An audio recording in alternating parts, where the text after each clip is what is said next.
Guys, it's Rick and I'm back here with another tutorial. This time I'm going to be teaching you how to jump from high places without getting hurt. So for this tutorial, this is the basics that you want to learn before you start getting into parkour, or just in case you want to learn it if you're doing something that requires you to jump from something high and you want to learn how to land. So you should learn how to do this before doing anything else. So stay with me and I'll teach you guys how to do it. So the first thing that we want to learn is how our foot placement should be. So what you want to do is you always want to land on the ball of your foot. So if you don't know what that is, I've talked about this in my other tutorials. The ball of your foot is right here. It's right underneath your toes. So by doing that, it'll help you to feel less impact. So one thing that you can do is try landing completely on your foot, just flat, completely flat on your foot. And what that'll do is if you jump up, you should feel a lot of jolting in your bones. So that's not good. That's not what we want. What we want to do is you want to jump. Now try jumping on the ball of your foot. You should feel a lot less impact. You'll see that it doesn't jolt your whole body like landing on completely on your flat-footed will do to you. So that's what you want to make sure you're always landing on the ball of your foot. What you guys also want to make sure that you do is you want to make sure that you have the right spacing in between your feet. So you don't want to have your feet super wide apart, but you don't want to have them really close in either. You want to have them approximately shoulder width apart. That way you're landing evenly and the weight is distributed evenly among both of your legs. Like I said, you don't want to land with your feet really far apart, but you don't want to land with them directly close to each other. You want to land approximately shoulder width apart, just a comfortable thing. That way when you do end up squatting, it's not, all your weight doesn't go to just one leg and not the other. It has to go to both. That way the weight is distributed equally among both of your legs. So another important thing to remember is that you don't want to land with your feet staggered. And by staggered, I mean one foot is in front of the other like this. So you never want to land like this or like this. What you want to do is you want to have both feet parallel to each other. So they should be the same width apart, like I said. And notice how they're parallel. So if I draw a straight line right there, you'll see that if I draw a straight line, they're both pretty much around the same place. So that's what you want to do. So I'll show you from the side. Landing on the ball of your foot, your heel never touches the ground. It should never touch the ground. So, from the other side, that's how you want to land. And notice that I am bending my knees.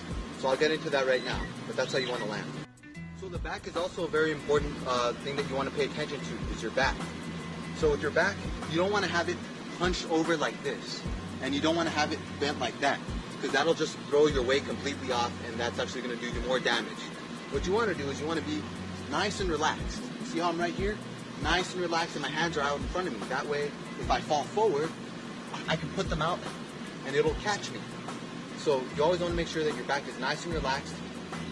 You want to make sure that you're not like this on your legs, because that's going to put all the weight on your legs. That's going to completely defeat your purpose. So you want to be up here when you finally complete your landing. So when you're practicing jumping from high places, you always want to make sure you practice jumping from low places first. That way you'll be prepared to handle the impact. When you do jump from high places, you have the technique down. So right here, I'll just use this wall right here, and this will be the small place that I start off from. So this is probably the height that you want to start off from. This is probably about 2 feet, 3 feet at the most. And that's what you want to be practicing from. So if I get up here, I land. And what that'll do is that'll help me to just practice getting the technique down, because I'll feel, if I'm not landing right, I'll feel that it'll hurt, and it should never hurt. So if anyone tells you that landing is going to hurt you, they're wrong. Landing should never hurt you. If it is, you're not practicing it right, and you need to practice your technique more. So when you are jumping from high places, you also want to make sure that you're jumping forward and out. And that's because that'll help you get into your roll. And you should always be rolling whenever you're jumping from something that's pretty much taller than you are. That way it makes sure that you disperse all that impact across your back instead of in your legs. You should never feel the impact really in your legs. So I'll get into the roll right now.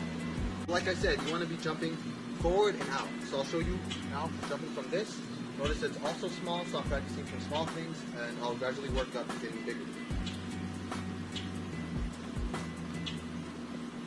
Forward and out, just like that. See how I wasn't landing directly down?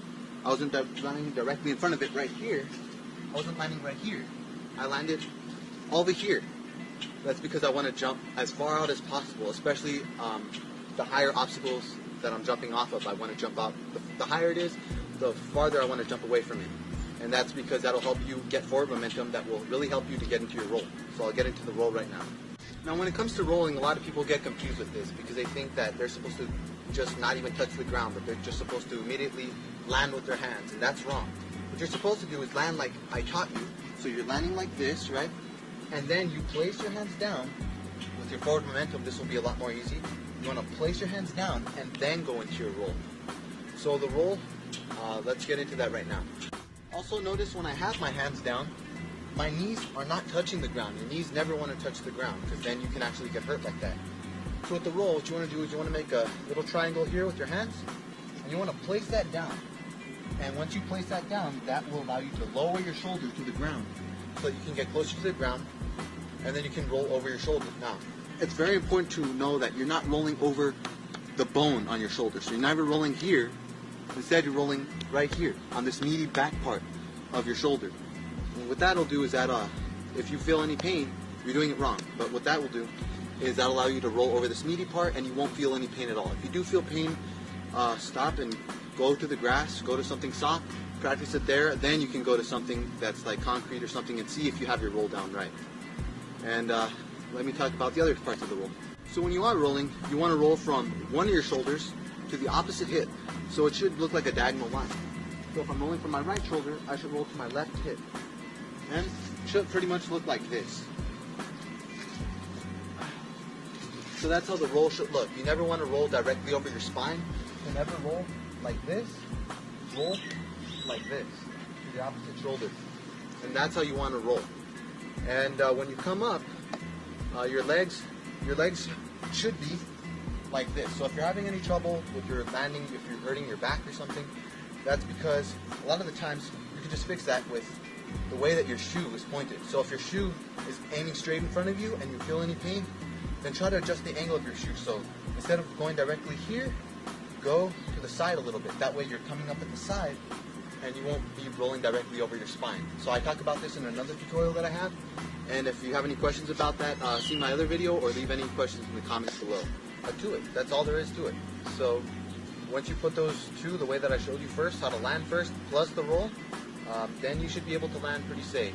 So one more thing that you want to look out for is that when you go for your roll, you want to make sure that you're kind of resisting against the ground a little bit. This is called reverse blocking, and this is done a lot in flips, but this works for this too. So what that means is when you come here after you land, you don't want to come all the way down here and then go for your roll.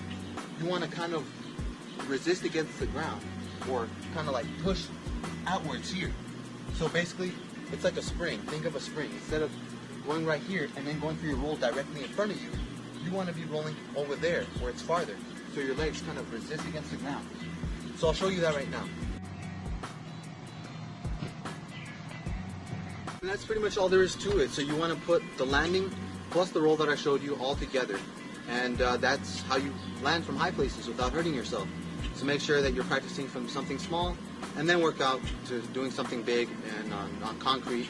Just make sure that there's no rocks so you don't hurt your back during your roll or your feet when you land. So if you're still having a hard time with this, make sure that you leave any questions in the comment section below and I'll try to get back to all of you.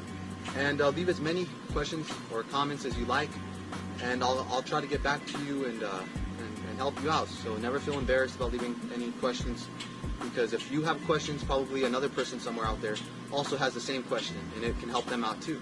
So if you guys like this video, make sure that you subscribe for more content like this one, and I'll see you guys on the next video. Peace out, guys.